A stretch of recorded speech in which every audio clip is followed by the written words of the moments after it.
Okay, this video is going to be the opening video in a playlist that deals with chemical equilibrium.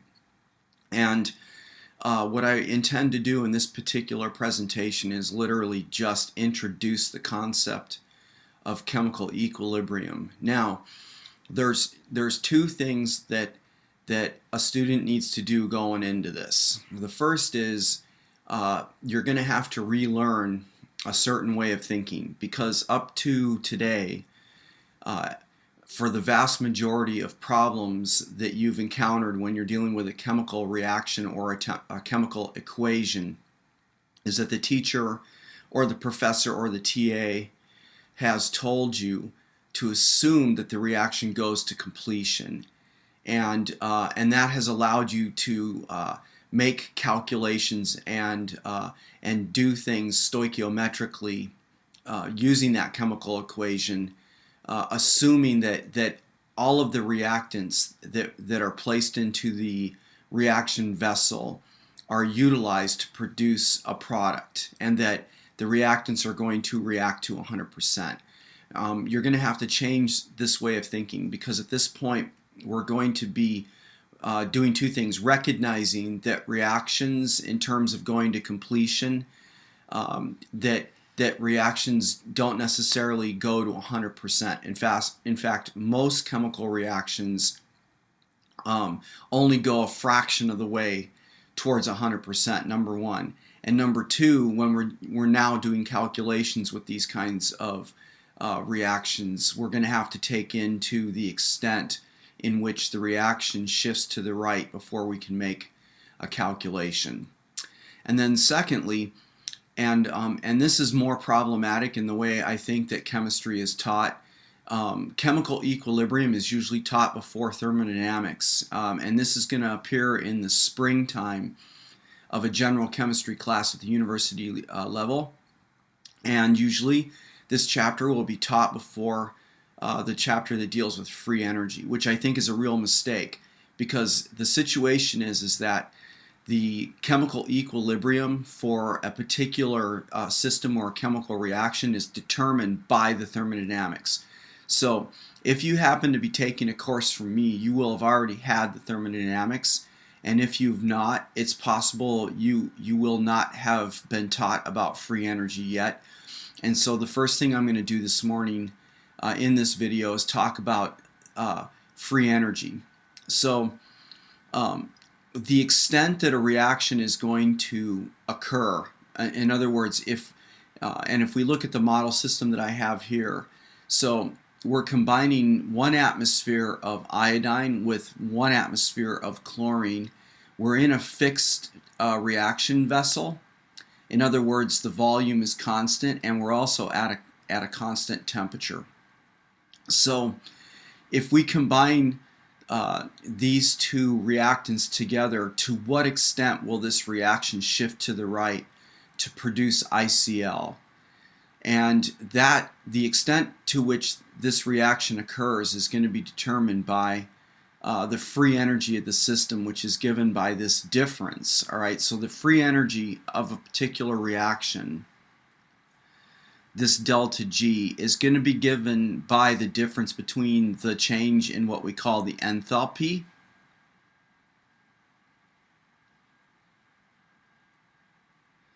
and the entropy.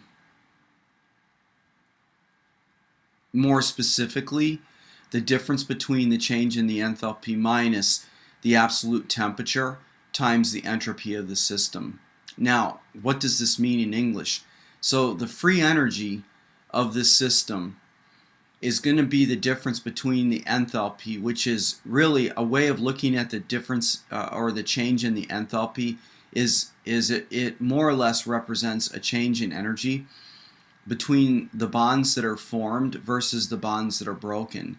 So when we come back and we look at our chemical reaction here, we have iodine reacting with chlorine.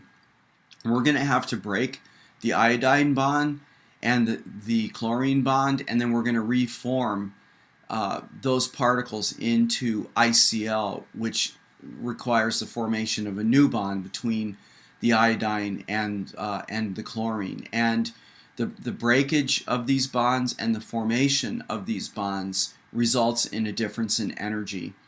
In other words, in a difference in potential energy. In other words, the ICL bond could in fact be a stronger bond by comparison to the iodine and the chlorine, or the iodine chlorine bond could be weaker. For example, a higher energy in potential energy than the bond between the iodine and the chlorine.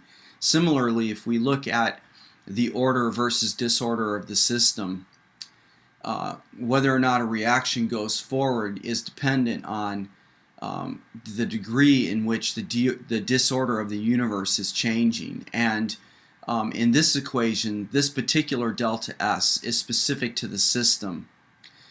The delta G, which is the difference between these two values, is proportional to what we call the change in entropy of the universe. And for a reaction that happens spontaneously, or a reaction that will shift to the right and form products without some kind of outside intervention, is always going to be a large positive change in the delta S of the universe, or in the case of looking at the delta G naught, a large negative delta G naught is a reaction that will be favorable, where the reaction is going to shift to the right without an outside intervention. So for reactions that have large negative delta G's, the products of the reaction are always going to be greater than the reactants at the point where the reaction comes to a halt. Whereas for reactions that have large positive delta G's, so positive and large, the reactants, when the reaction comes to a halt, will always be present in greater amounts than the products. So the reactants will always be present in greater amounts than the products for reactions where the delta G is large and positive. Now, for the reaction that I'm demonstrating here, or that we're using as our model system, the delta G naught for this reaction is a minus 10.9 kilojoules per mole. So it's a relatively large delta G. And as a result, for this reaction, what we're going to see in a second is that there are far more products in the reaction mixture once the reaction comes to a halt by comparison to what's left in terms of reactants. So this reaction does not go to completion, but it shifts in a large way to the right before the reaction actually comes to this thing that we're going to call chemical equilibrium. So let's go ahead and shift over here to this graph so you can see what I'm talking about. So if we set up a simple table and we say, okay, before any reaction happens, I've got 1 atmosphere of iodine and 1 atmosphere worth of particles of Cl2. Now, I've mentioned that we're at a fixed temperature here, and we're running this reaction in some kind of a fixed volume. So the fact that we have the same number of, or with the same pressure of particles in the container, means we've got the same number of particles. So before any reaction happens, we're not going to have any ICL present in the container. But after the reaction happens, the iodine and the Cl2 will have undergone some kind of reaction. There will be a shift to the right. We will have produced a certain amount of ICL, and we will have decreased the amount of I2 and Cl2.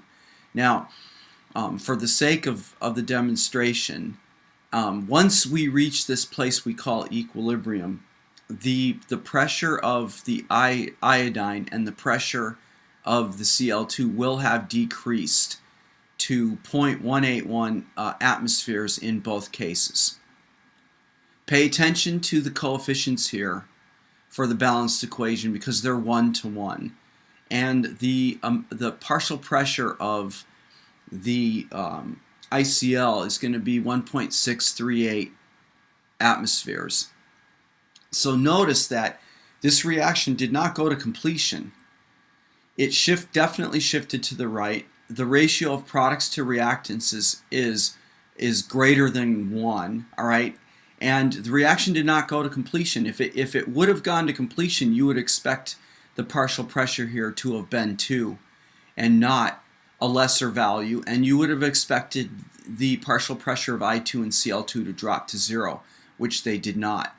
So if we represent this graphically, all right, and I'm going to deal with the ICL first, it rises from 0, and then it levels out in a way of thinking, right? This is like an asymptote.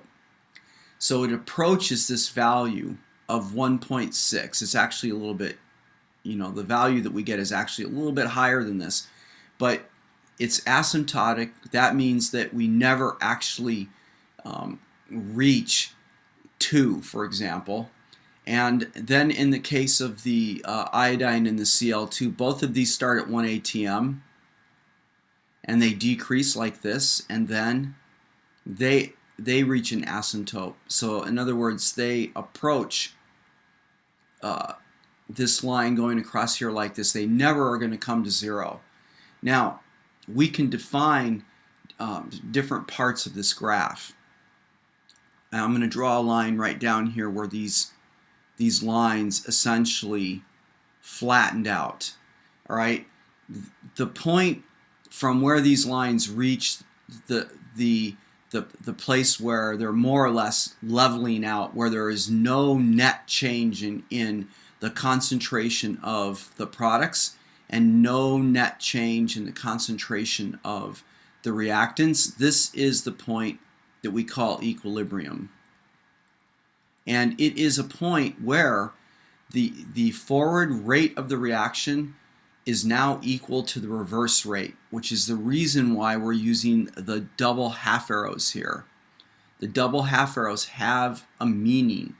What it means is that we've reached this point where the concentration of the products and the concentration of the reactants is no longer undergoing a net change. For every 2 moles of ICL that are being produced out here beyond the blue line, there is the formation of 1 mole of I2 and 1 mole of Cl2. Now, to bring this home, this region in here where we see the rapid formation of the product and the rapid decrease of the reactants, this portion of our graph is controlled by kinetics. All right, and kinetics has no bearing whatsoever ultimately on the amount of products versus reactants that are going to exist in the reaction vessel once the reaction reaches equilibrium. The proportion of products to reactants that we have at the point when the reaction reaches equilibrium is determined by the delta G. So the delta G determines the proportion of products versus reactants at equilibrium. That is the determining factor. This is the determining factor that is going to determine the proportion of products to reactants at equilibrium. The kinetics determines how fast we get there, how fast we get to this equilibrium point. All right? And with that, what I'm going to do is end the first video, and we will move to the second video in the playlist.